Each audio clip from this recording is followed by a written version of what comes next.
अस्सलाम वालेकुम dear students. हमारा आज का टॉपिक है बायोडाइवर्सिटी। कल हमने पढ़ा था forest and wild life. Geography का चैप्टर हमने उठाया है फॉरेस्ट एंड वाइल्ड लाइफ। तो उसमें हमने बहुत सारी चीज़ें पढ़ी थी। सबसे पहले पढ़ा था what are forests, different types of forests on the base of administrative purpose.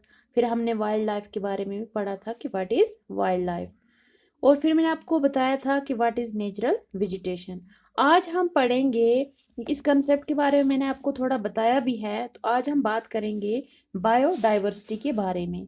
What is biodiversity and why biodiversity is important for human lives. इसी के बारे में आज हम पढ़ेंगे। तो बायोडाइवर्सिटी के बारे में आप याद रखेंगे, it's a combination of two words, bio and diversity. Bio means life and diversity means variety. This biodiversity is the number and variety of organisms found within a specified region. It refers to the varieties of species of plants, animals and microorganisms. तो आप समझ चुके हैं कि biodiversity किसे कहते हैं। तो फिर से मैं रिपीट करूंगी। बायो का मतलब हो गया लाइफ और डाइवर्सिटी का मतलब हो गया वैरायटी। इसमें किस चीज़ की वैरायटी आती है बायोडाइवर्सिटी में? प्लांट्स आते हैं, एनिमल्स आते हैं और माइक्रो ऑर्गेनिजम्स यानी कि जिंदा चीज़ें। ये सारी इनको हम लिविंग थिंग्स कहते हैं। तो बायो मीन्स लाइफ। अब इसकी इम्पॉर्टेंस क्या है in human life? Importance of biodiversity in human life. Biodiversity is our living wealth. Biodiversity जो है ये हमारी दौलत है। It has ecological, economic and scientific importance. इसकी बहुत ज़्यादा साइंटिफिक इम्पोर्टेंस है प्लांट्स की, एनिमल्स की, माइक्रो ऑर्गेनिजम्स की। तो स्पीशीज जो हैं, मैनी काइंड्स की species, they develop life support system from each other. These affect the climate and ecosystem. These produces crops diversity. It is an integral part of human culture. Biodiversity जो है it's an integral part of human culture. तो ये इसकी importance है। और फिर हम इसके साथ दूसरा जो है वो दूसरा टॉपिक पढ़ेंगे हम। ह्यूमन एक्टिविटीज़ जो हैं वो इफ़ेक्ट करती हैं, effected the depletion of flora and fauna. ये आपने एक्सप्लेन करना है कि how human activities effected the depletion of flora and फन्ना।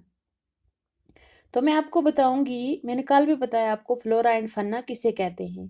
Plant life and animal life. Human activities की वजह से इनका खात्मा हो रहा है, ये चीज़ें ख़त्म हो रही हैं। ऐसा क्यों हो रहा है? तो सबसे पहला इसका जो काज है, ऐसा क्यों हो रहा है? ड्यू टू इंक्रीजिंग पॉपुलेशन, आबादी बढ़ने के साथ साथ, and consequent pressure on land has led to rapid deforestation all over the country. Deforestation means cutting down of trees. तो जैसे जैसे आबादी बढ़ती जा रही है तो डिमांड भी हर चीज़ की बढ़ती जा रही है। इस कंजप्शन को लेके क्या हो रहा है? Deforestation.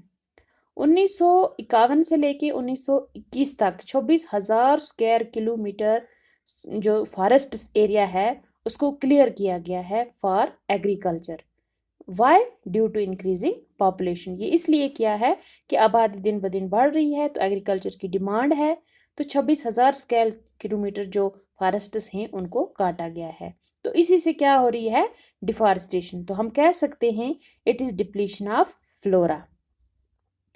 A large part of forest cover in northeast has been destroyed by shifting cultivation. North east में क्या हुआ है? बहुत ज़्यादा फॉरेस्ट एरिया जो है इसको डिस्ट्रॉय किया गया है bye shifting cultivation. Shifting cultivation क्या होती है? एक जगह पे जब हम फॉरेस्ट को क्लियर करके वहाँ पे हम फसल उगाते हैं, फिर 2 3 4 साल के बाद वहाँ से हम दूसरी जगह शिफ्ट हो जाते हैं in order to retain the fertility of the soil, ताकि फर्टिलिटी उसकी जरखेज़ी वापस आए। तो हम दूसरा एरिया जो है वो क्लियर करते हैं, जिसकी वजह से क्या हो रहा है? Deforestation. More than 5,000 square kilometer of forests were cleared for large scale development projects. Development projects कौन से प्रोजेक्ट्स होते हैं? जैसे तहराई डैम है, उत्तर प्रदेश में नर्मदा सागर प्रोजेक्ट है, मध्य प्रदेश में ये बहुत बड़े प्रोजेक्ट्स बनाए गए हैं रिवर्स पे, तो जिनमें बहुत ज़्यादा कंजप्शन होती है फॉरेस्ट्स की, high consumption of forest resources by richer communities. जो अमीर लोग हैं वो बहुत ज़्यादा इनको करते हैं, तो it has caused more ecological and environmental damage to the ecosystem. जो इको सिस्टम है तो उसको बहुत ज़्यादा डैमेज हुआ है इस चीज़ से। ये जो बड़े दो प्रोजेक्ट्स बनाए हैं इनमें फॉरेस्ट कंजप्शन बहुत ज़्यादा होती है, तो हम कह सकते हैं आसानी के साथ जैसे जैसे हम जंगलात काटते हैं तो जो जंगली जानवर हैं तो उनकी ज़िंदगी जो है वो दुश्वार हो रही है। तो इस तरह से हम कह सकते हैं ड्यू टू इंक्रीजिंग पॉपुलेशन जो है, या ड्यू टू ये जो प्रोजेक्ट्स बनाए हैं इनकी वजह से ह्यूमन एक्टिविटीज़ जो हैं they effect flora and fauna. Depletion of flora and fauna का ये कॉज है ह्यूमन एक्टिविटीज़। तो आज हमने दो चीज़ें पढ़ी हैं, बायोडाइवर्सिटी किसे कहते हैं and biodiversity is important for human life, और दूसरा हमने पढ़ा है human activities affected the depletion of flora and fauna explain. तो आपको अच्छे से ये याद रखना है ये दो चीज़ें जिनके बारे में मैंने बताया। बायोडाइवर्सिटी दो लफ्ज़ों से बना है, bio means life and diversity means variety.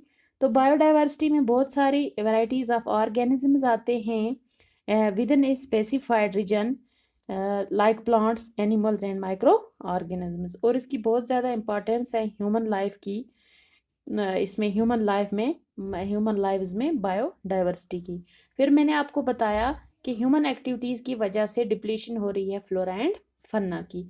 तो ये दोनों चीज़ें आपने याद रखनी है। तो इंशाल्लाह कल हम और दो टॉपिक लेके आगे बढ़ेंगे। थैंक्स।